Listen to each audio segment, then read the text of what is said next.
Yeah, so Little Large, what was your first memories of those? Well, Little and Large and Cannon and Ball are sort of these figures from my childhood. In that I was interested in comedy, and Cannon and Ball. The first time I saw Cannon and Ball, sorry to talk about Cannon and Ball for a second, was just blown away. I remember how amazing and funny I found them. And Little and Large, it was a little bit later. I think they came onto TV, and they were quite a trad, old-fashioned act, and I was sort of just getting into alternative comedy and that sort of thing. So it was a sort of weird thing. But I used to watch all comedy, so I watched everything, and I did like them. And they were that traditional straight man, funny man.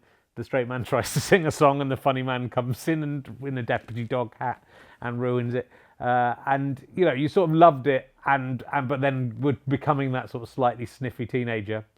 But the thing with as you get older, you have much more respect for any comedians who make it and understand the craft of how they do stuff. And Eddie Large especially, I think, is an incredibly versatile and talented performer. And Syd playing that sort of straight man role actually is one of the best straight man, I think, because he's also really funny. He's funny looking, and he's got this funny sort of persona.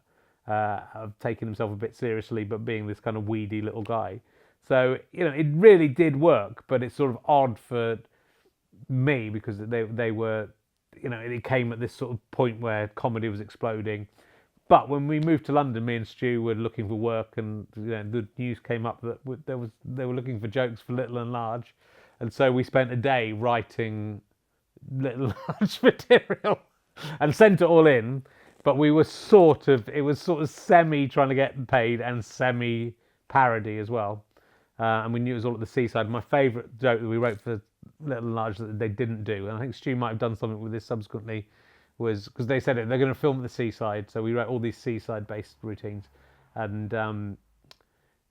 the routine was Eddie buying a...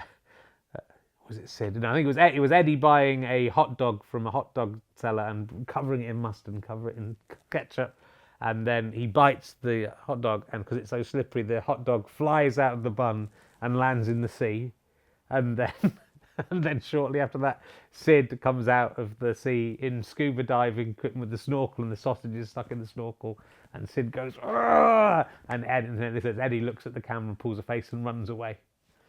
And that was our Little and Large routine, which we might try to get them to buy it now. Now, if I get to meet them, I might ask them: A, why didn't you take that routine? That is a great routine. And B, why don't you do it now? Like that could be they could be back together performing Sausage in the Snorkel. We loved that joke, Sausage in the Snorkel. So it was but it was of its time, and it was part of that rich history of variety entertainment, wasn't it? And it came they sort of were coming out at the same time as the young ones, I guess. And that kind of crossover. So I was, it was that difficult, and they weren't those kind of horrible 70s performers. They were kind of nice family 70s performers, 80s performers. So they weren't. I don't think they got Ben Elton's wrath in the way that Benny Hill did.